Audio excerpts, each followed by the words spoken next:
बिस्मिल्लाहिर्रहमानिर्रहीम जी, ये मेरा पैगाम इस वक्त इस मुल्क के प्राइम मिनिस्टर जनाब अनवारुल हक काकड़ साहब और पाकिस्तान आर्मी के चीफ जनाब जनरल सैयद आसिम मुनीर साहब के लिए है। गुजारिश ये है सर कि इस वक्त मुल्क मुआशी तौर पर एक तंग मंजरनामे से गुजर रहा है और तमाम जो कारोबारी अफराद हैं और जो कारोबारी हल्के हैं वो प्राइस फ्लक्चुएशन ऑफ पेट्रोल और डॉलर के इन्फ्लेशनरी इफेक्ट की वजह से अपने अपने कारोबार में मुश्किलात का सामना कर रहे हैं और ले दे के सिर्फ एक रियल एस्टेट का सेक्टर रह गया था जो इस वक्त लाखों अफराद को अपने साथ जोड़े हुए था और रियल एस्टेट सेक्टर और डेवलपर्स और उससे वाबस्ता अफराद जो कंस्ट्रक्शन के शोबे से मुंसलिक हैं वो इस शोबे को ही सिर्फ एक ऐसा अपने लिए रिलीफ पॉइंट देख रहे थे जो इस वक्त भी इस तमाम ज़बू हाली के बाद भी इस वक्त अपने आप को सरवाइव करा रहा था। और पाकिस्तान ने अगर कभी तरक्की करनी है तो उस तरक्की का पैरामीटर और उस तरक्की की मेजरमेंट सिर्फ और सिर्फ रियल एस्टेट होती है और वही रियल एस्टेट ही है जो दुनिया में सिंगापुर और दुबई जैसे मुल्कों की शनाख्त बनी है। When ever a country grows it parks it's revenue, it parks it's profitability, अपने एसेट्स को रियल एस्टेट के जुमरे में लोग पार्क करते हैं और रियल एस्टेट ग्रोथ से आप किसी भी मुल्क की ग्रोथ का अंदाज़ा लगा सकते हैं। और अल्हम्दुलिल्लाह हम ब्लू वर्ल्ड सिटी की मैनेजमेंट ने और जो मोटरवे और इस्लामाबाद की विसिनिटी में, इंटरनेशनल एयरपोर्ट की विसिनिटी में बहुत सारे डेवलपर्स हैं जिसमें बहुत सीनियर डेवलपर्स जिसमें मलक रियाज साहब भी हैं, जिसमें कैपिटल स्मार्ट सिटी के जाहिद रफीक साहब भी हैं, बल्कि हमने फैजल्स हिल के चौधरी मजीद साहब को भी इनवाइट किया और उसके अलावा मियां आमिर साहब जो दुनिया ग्रुप वाले हैं उनको भी इनवाइट किया कि आप आएँ और हमारे साथ इस्लामाबाद एयरपोर्ट की विसिनिटी में जो रकबा है इसको हम सब मिलके एक फकीदुल मिसाल किस्म का शहर बनाते हैं, एक टूरिस्ट सिटी बनाते हैं, यहाँ पे टूरिज्म फ्रीवे डेवलप करते हैं, दुनिया की सबसे ऊंची बिल्डिंग्स नहीं तो तीसरे चौथे नंबर की बिल्डिंग्स बनाते हैं, होटल्स बनाते हैं, यहाँ पे हम टूरिस्ट एक्टिविटीज बढ़ाने के लिए वाटर पार्क्स बनाते हैं, थीम पार्क्स बनाते हैं और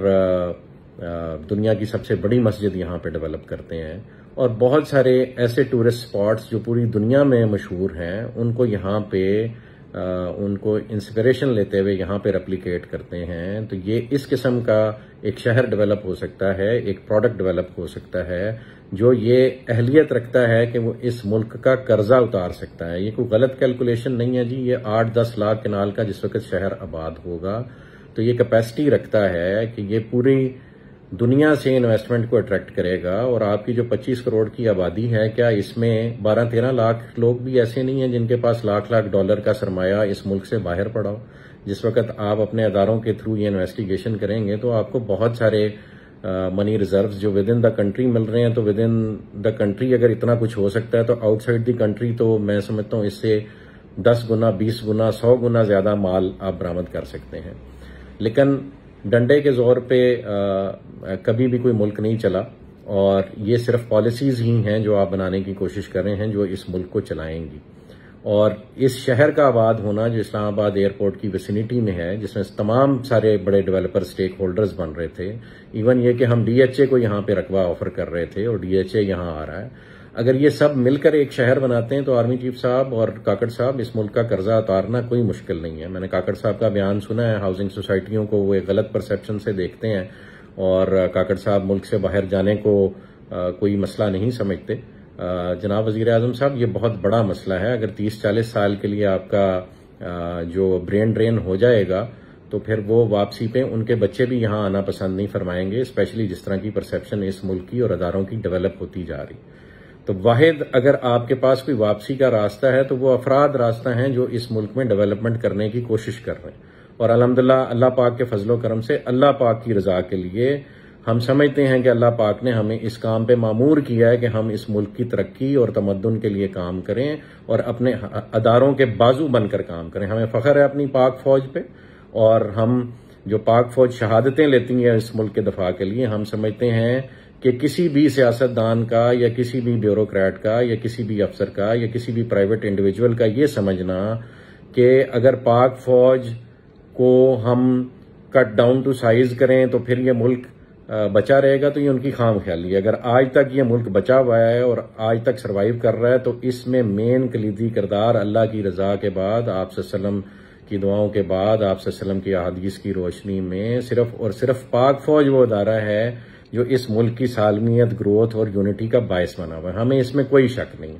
और इसी वजह से हम अपनी हर किस्म की कुर्बानी देने के लिए तैयार हैं अपने इस अदारे की तरक्की के लिए और इस मुल्क की तरक्की के लिए। हमने अपना तमाम प्रॉफिटेबिलिटी और तमाम प्रोजेक्ट का एसेट और अपने जाती एसेट्स भी इस मुल्क के लिए कुर्बान किए हुए। हमसे बहुत अदारों ने इस शहर को जिसको हम तामीर करना चाह रहे हैं उसकी तामीर और तरक्की रोकने के लिए बहुत सारे अदारों ने हमसे बहुत सारे इम्तिहान लिए हैं और सबको हमने अपनी जान, माल, इज्जत, आबरू सब कुछ पेश किए। अभी गुजारिश ये आसिम साहब आपसे रिक्वेस्ट है, चूंकि आपके हाथ में अल्लाह पाक ने वो नुसरा रखी है कि अगर आप चाहें और आप एक एनेबलिंग एनवायरनमेंट क्रिएट करें अपने प्राइम मिनिस्टर साहब के साथ मिलके, आने वाली गवर्नमेंट के साथ मिलके, तो ये मुल्क तरक्की की वो मनाजिल तय कर सकता है कि उसके बाद लोग दुबई और सिंगापुर की मिसालें देना छोड़ देंगे, पाकिस्तान की मिसाल देंगे। लेकिन ये सर तब होगा जब सारे काम पाक फौज खुद ना करे और गवर्नमेंट खुद ना करे, बल्कि ऐसा एनेबलिंग एनवायरनमेंट क्रिएट करे कि इस मुल्क के बिजनेसमैन और इस मुल्क के वो लोग जिनको अल्लाह पाक ने हुनर अता किया है वो काम करना शुरू कर दें। तो आपसे खुदारा गुजारिश है कि हम डेवलपर्स को अपनी छतरी के साए तले लें और हमें काम करने दें इस मुल्क के लिए। भले जब हम सारा काम कर चुके हों तो maintenance and development and after sale service के लिए भले वो तमाम हाउसिंग प्रोजेक्ट्स या वो पूरे शहर का कंट्रोल किसी नई अथॉरिटी को दे दिया जाए जो ऑनेस्ट लोगों से बनी हुई हो, या भले डीएचए के हवाले कर दिया जाए, हमें उसमें कोई एतराज नहीं। लेकिन खुदारा एक प्राइवेट माइंडसेट के साथ, एक एंटरप्रेन्योरल माइंडसेट के साथ एक कारोबार को जो कि रियल एस्टेट का कारोबार है उसको अपनी टांगों पे खड़ा हो लेने दिया जाए, वही इस मुल्क को कहीं ना कहीं बचाएगा। हम नहीं कहते कि आप इंडस्ट्री ना लगाएं, हम नहीं कहते कि आप एग्रीकल्चर ना करें, वो भी हमारे मुल्क की रीढ़ की हड्डी है। एग्रीकल्चर भी रीढ़ की हड्डी है और इंडस्ट्रीज लगाना भी रीढ़ की हड्डी है, प्रोडक्शन भी रीढ़ की हड्डी है। लेकिन आप रियल एस्टेट के वजूद से इनकारी नहीं हो सकते।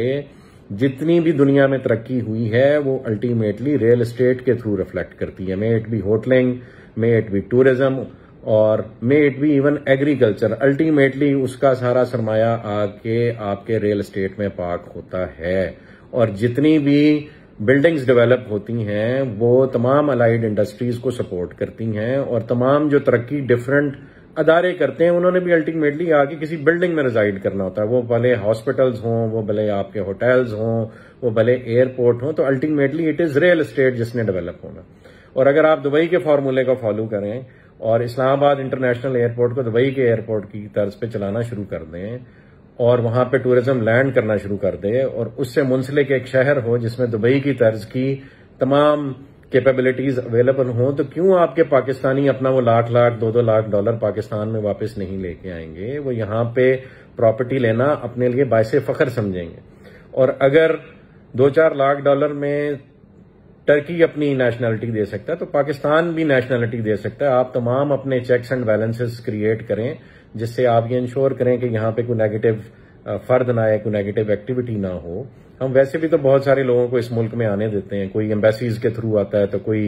एनजीओज के रूप में आता है। तो अगर रियल एस्टेट की इन्वेस्टमेंट इस मुल्क में आप लोगों के सिक्योरिटी मैकेनिज्म से गुजर के आने लग पड़ेगी तो क्या ये मुल्क तरक्की नहीं करेगा? इतनी सिंपल सी बात हमें समझ नहीं आ रही कि हमने सिर्फ एक एनेबलिंग एनवायरनमेंट क्रिएट करना है। और वो एनेबलिंग एनवायरनमेंट ये है कि आप प्राइवेट बिजनेसमैन को अपना बिजनेस करने दें, वो अपने डिफरेंट आइडियाज लगाकर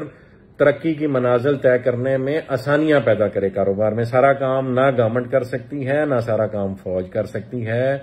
ना फौजी अफराद की ये ट्रेनिंग है। हाँ, आप लोगों ने बहुत अच्छा एक अदारा खड़ा किया, डिफेंस हाउसिंग अथॉरिटी। हम भी चाहेंगे हम अपना प्रोजेक्ट डेवलप करके डिफेंस के हवाले कर दें, लेकिन खुदारा ये तो आर्मी चीफ साहब ना इंसाफी होगी कि सिर्फ इस मुल्क में डीएचए काम करे और उसके बाद चलें इस मुल्क में अगर किसी ने इस मुल्क के सेटअप को यूटिलाइज किया और पॉजिटिवली यूटिलाइज किया तो उसमें क्रेडिट मलिक रियाज साहब को जाता है। अगर उनसे सर्वाइवल की पदाश में चंद गलतियां हो गई हैं तो उन्हें भी माफी दे के आप इस मुल्क में वापस लाएं और उन्हें काम करने का मौका दें। अगर बिजनेसमैन इस मुल्क को नहीं तामीर करेगा, मैं को मलिक साहब के हक में बयान नहीं दे रहा, मैं पाकिस्तान के हक में बयान दे रहा हूं। मैं चाहता हूं कि हर वो डेवलपर, हर वो रियल एस्टेट का एक्सपर्ट, हर वो बिजनेसमैन, हर वो इंडस्ट्रियलिस्ट, हर वो एग्रीकल्चरिस्ट जो ये मुल्क डेवलप करने का ख्वाब देखता है और पाकिस्तान को इस्लामी फलाई रियासत बनाने का ख्वाब देखता है और अपने बुजुर्गों की कई भी बातों की ताबीर करना चाहता है कि यहाँ पे बाहर के मुल्क से लोग आके नौकरियां करेंगे, तो वो तभी मुमकिन है कि जब आप उन सब के हाथ पैर खोल दें और उनको काम करने दें। पॉलिटिकली इस मुल्क ने किधर को जाना है वो अल्लाह बेहतर जानता है, लेकिन हाँ ये सच है कि अगर एक यूनिटी ऑफ कमांड रहेगी, वो भले आपके मौजूदा सेटअप में हो या आप जो सेटअप आगे फ्यूचर में लाना चाहते हैं इस मुल्क में हो, लेकिन यूनिटी ऑफ कमांड होगी। जो भी टॉप एग्जीक्यूटिव होगा, वो आपका प्राइम मिनिस्टर हो या वो आपका प्रेसिडेंशियल सिस्टम के तहत प्रेसिडेंट हो, जब आप उसको काम करने देंगे और उसने भी खुद काम नहीं करना, वो एक्सपर्ट सेलेक्ट करे और इन एक्सपर्ट्स के बाद जो इस मुल्क के बिजनेसमैन हैं उनको जो जिस फील्ड का एक्सपर्ट है उनको आगे आके काम करने का मौका दे, तो तब ये दुबई और सिंगापुर से लाजमन आगे निकल जाएगा। और अगर चीफ साहब अब भी हम ये काम नहीं करेंगे तो वक्त हमारे हाथों से निकला जा रहा है। हमारे हमसाये में बहुत कुछ हो रहा है, हम ना चाहते भी अपने हमसाये से अपना मूड और अपना गुस्सा और अपना आपस का जो मजाज है वो बिगाड़ते चले जा रहे हैं। और आप सल्लम की अहादीस हैं इस खित्ते के बारे में, और उन अहादीस में ऐसे अफराद का जिक्र है जिन्होंने कल को किसी भी किस्म की तरक्की का बायस बनना है दुनिया में। तो खुदारा हम क्यों ना अल्लाह से दुआ करें कि वो अफराद हम हों, बजाय इसके कि वो अफराद कहीं और से आए और खुदा ना खास्ता आपके मुल्क की अवाम उनको सपोर्ट करने लग पड़े। तो बेहतर नहीं है कि हम अपने मुल्क की अवाम, हम अपने मुल्क के बिजनेसमैन को सपोर्ट करें और वो आपके मुल्क का कारोबार ऐसे खड़ा करे कि जो इकबाल का शेर है कि नील के साहिर से लेके ताबका के काशगर, वो इस्लामी स्टेट डेवलप हो और आपकी सरबराही में डेवलप हो। तो खुदारा रिक्वेस्ट ये है कि इस वक्त आपके चंद अदारे, मैं नहीं जानता, किसी का नाम नहीं लेना चाहता कौन कौन मुलव्वस है, लेकिन आपके चंद अदारे जो सिविलियन हैं, शायद उसमें कोई और यूनिफॉर्म्ड अदारे भी हैं, वो ये नहीं चाहते कि उनके अलावा इस मुल्क में कोई और रियल एस्टेट का काम करे।